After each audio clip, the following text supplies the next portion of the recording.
Okay, if you're ignoring HMRC debt, thinking it will somehow just work itself out, then you are setting yourself up for a very, very rude awakening in 2024 and 2025.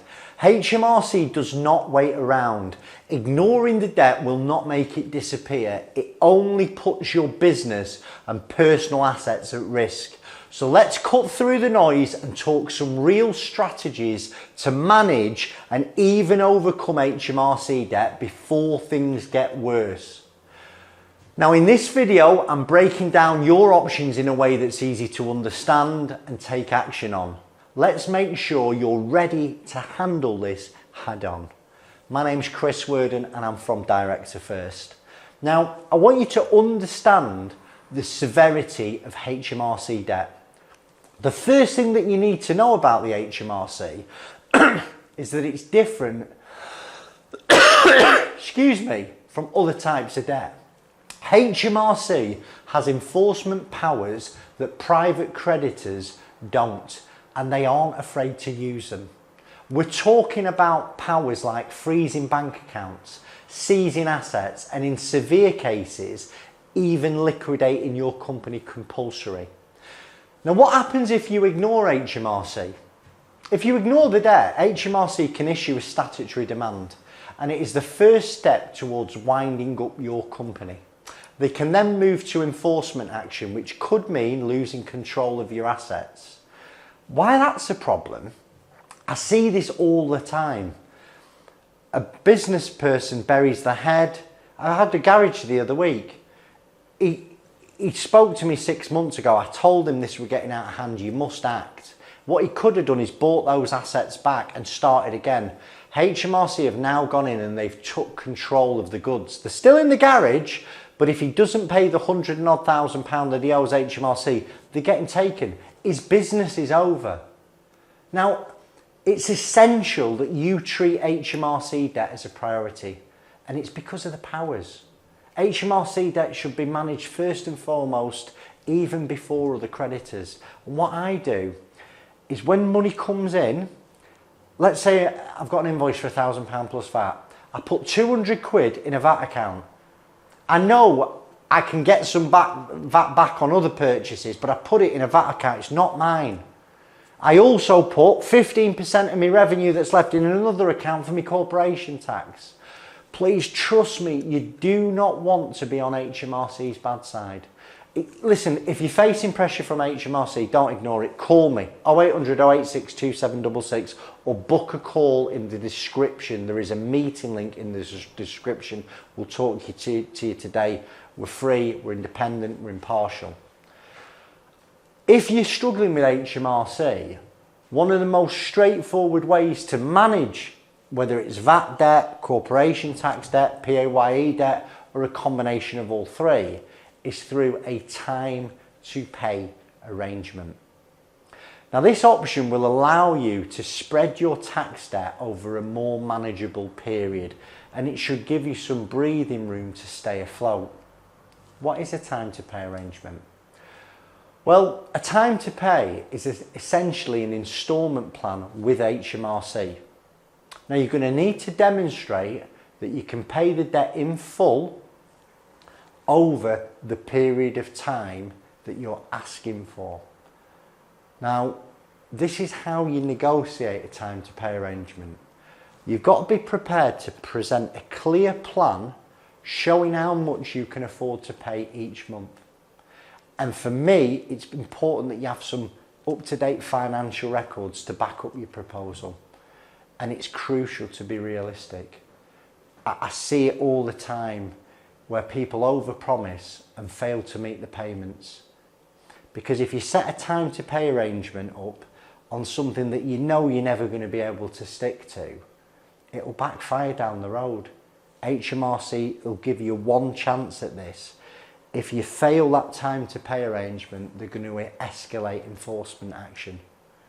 Now, listen, if you think a time to pay arrangement might work for you, but you're not sure how to approach HMRC, we can help you. We can talk to you, we can look at your situation, and we can give you guidance on what you should do. Now, there's some things you need to know with time to pays. If you've got a really good compliance history with Hmrc, you've paid them on time for years, you can push harder and arrange to pay your arrears over a longer period of time. I've seen people get time to pay arrangements over 3 years. If you've got a history of bad paying, late paying, non-filing, the agent won't give you that. They're going to want it over a quicker period. But everyone watching here, I think you can get at least 12 months. Please don't be tempted to agree to something on less than 12 months, even if you think you can afford it, because there's a reason you've not paid it. Cash flow is critical in a business, okay? You've got to preserve as much cash as you can when times are tight. The Hmrc, the person you're speaking to, they're just like me and you. They're just there to do a job. Please don't bury your head in the sand. Now, if a time to pay arrangement isn't for you, you could probably explore something called a company voluntary arrangement, or CVA for short. And it's for businesses where the Hmrc debt is more than you can realistically manage. You know, a CVA might be a better option, and it's a formal agreement between your business and its creditors, which can include Hmrc, and it allows you to pay your debt. It allows you to pay your business debts over a longer period of time, often over 5 years. So by spreading the debt over 5 years, it reduces that monthly payment and again improves that cash flow. And the way a CVA works, unlike a time to pay, which is arranged directly with the Hmrc, like you can pick the phone up to the Hmrc today and organise a time to pay arrangement, a CVA involves all of your unsecured creditors. So it'd be suppliers, business rates, energy, unsecured debts, and the Hmrc. And you'll work with something called an insolvency practitioner who will help you understand what your repayment plan will be on a CVA. They'll basically put together a proposal, and the proposal is sent to your creditors. And as long as 75% of your creditors agree, it becomes legally binding, and it prevents creditors from taking legal action against you. Now, in a CVA, there's a big document that's drafted. But for me, the most important part of that is that comparison statement. And what it's saying to your creditors is, listen, if you don't support this CVA, we're going to have to enter liquidation or administration, and the return to you is going to be here. But if you accept the CVA and you wait a little bit longer for your money, we're willing to pay you this much. Now, the benefits of a CVA, it's not just there to protect your business from, legal action, winding up petition, but it keeps you in control. It allows you to continue trading, and with the right plan in place, you can stabilise and eventually strengthen your financial position, and you can also pay your creditors back. But listen, if you're considering a CVA, they are not for everybody, by the way. Okay, they can be very daunting, but it is a powerful tool for the right situation.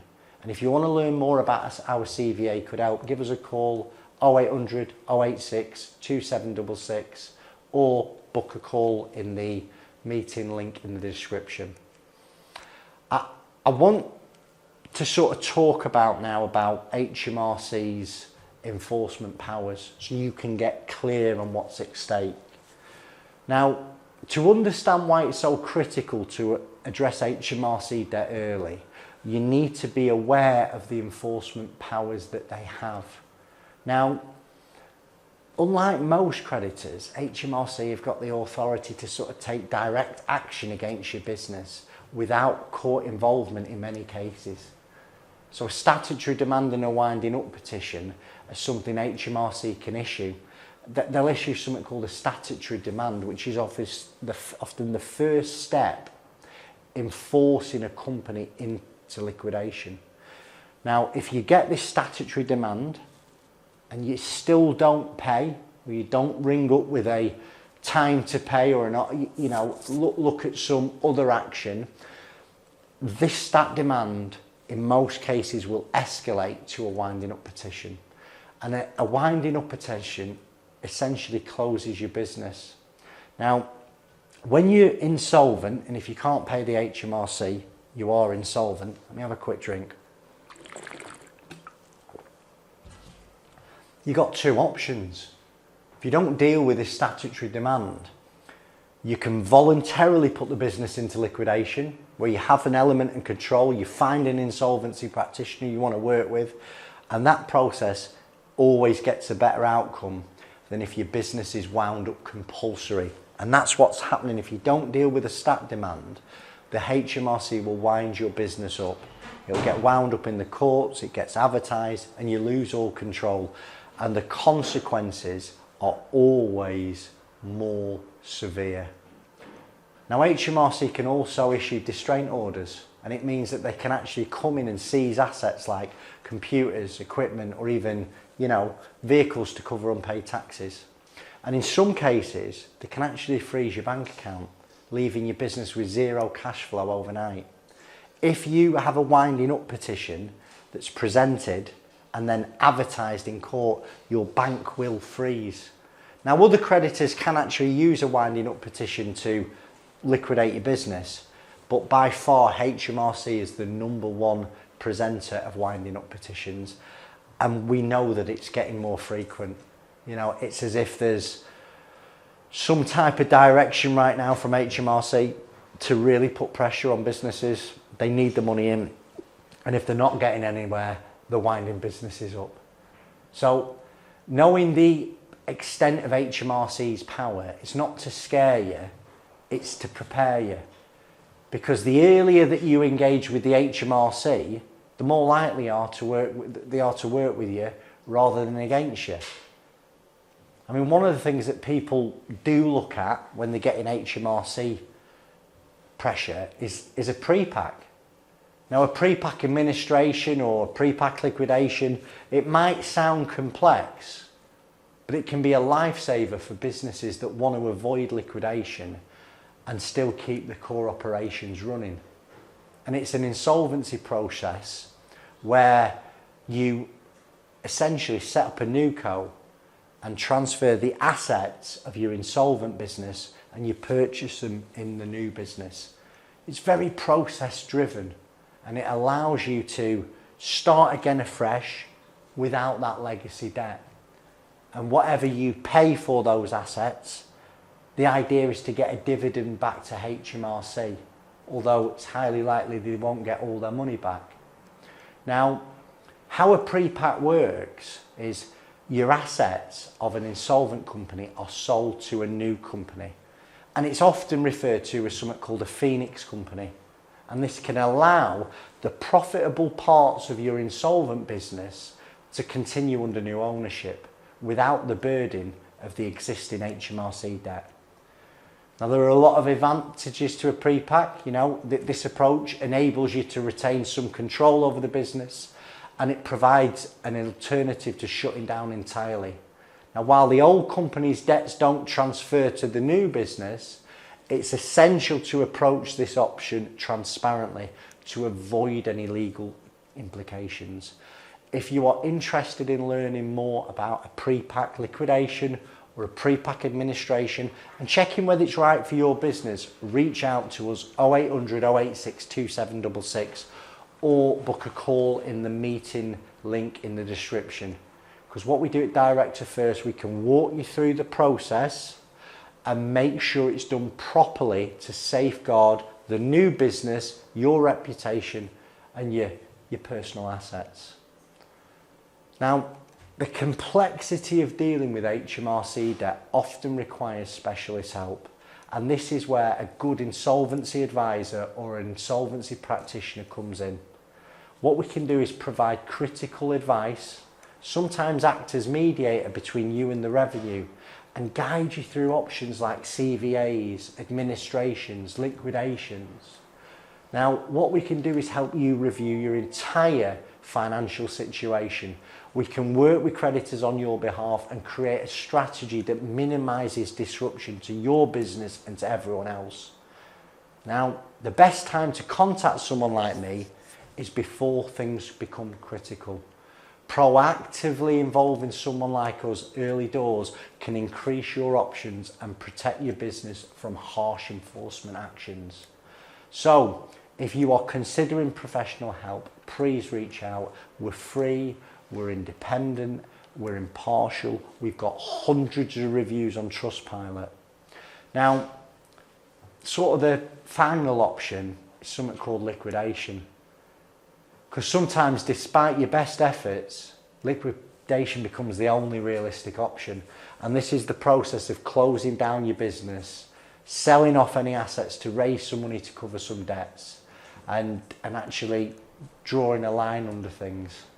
Now, there are two main types of liquidation when it comes to owing Hmrc.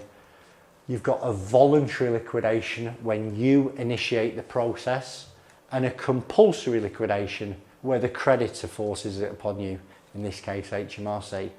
If you opt for a voluntary liquidation, it allows you to work with an insolvency practitioner of your choosing and gives you more control over how things are managed.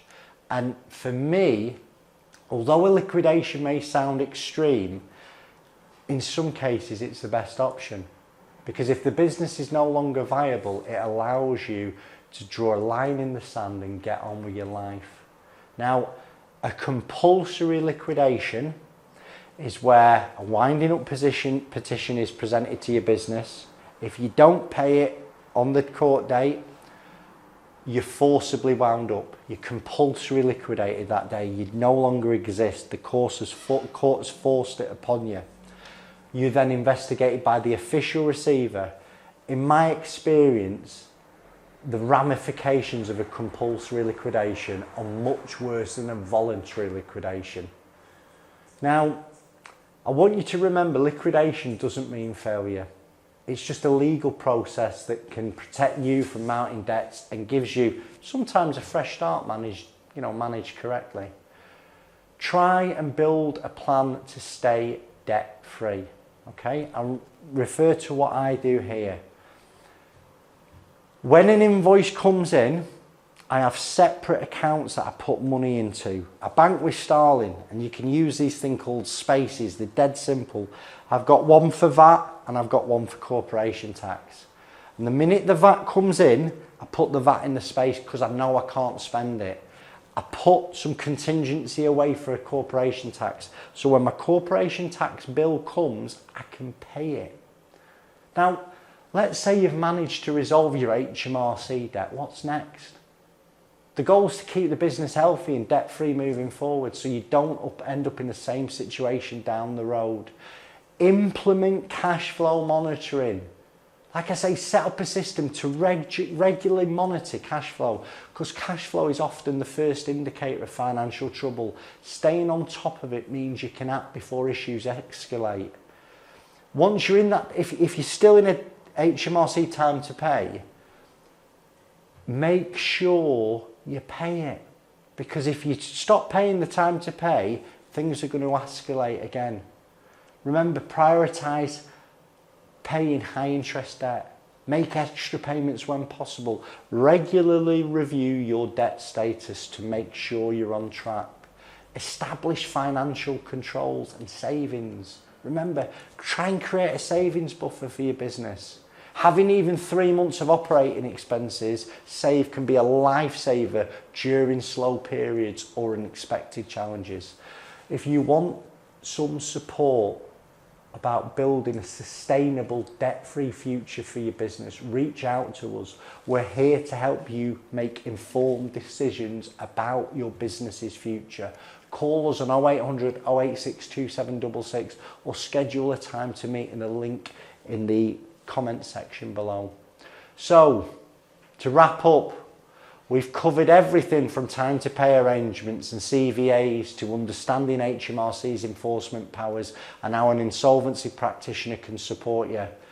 Facing HMRC debt is not easy, but you do not have to do it alone. And there are real solutions out there to help you manage it responsibly. Remember, the earlier you act, the more options you have. Do not wait for HMRC to escalate, to take control of goods. Start working on a plan today. At Director First, we specialise in helping business owners like you. If you need support, give us a call. We're free, we're independent, impartial. Thanks for your time. My name's Chris Worden.